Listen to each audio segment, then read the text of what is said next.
Nice and fresh. Yeah. What's the name of this place? Catrin? How do you this restaurant? El Catrin. At Catrin. El Catrin Destileria. Catrin.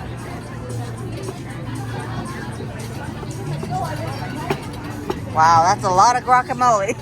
Yeah. For just myself. But you're gonna love it. Like I can eat all this. Yeah? Oh, yeah.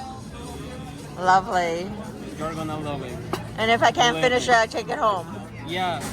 You can take it. Or you can give me. Sure. Lovely. Okay. How many avocados do you guys go through a day? Oh, I don't know. It depends. Today was a busy day, but yeah. There's the chips, my sangria, lovely. And then do you lick that off? Yeah.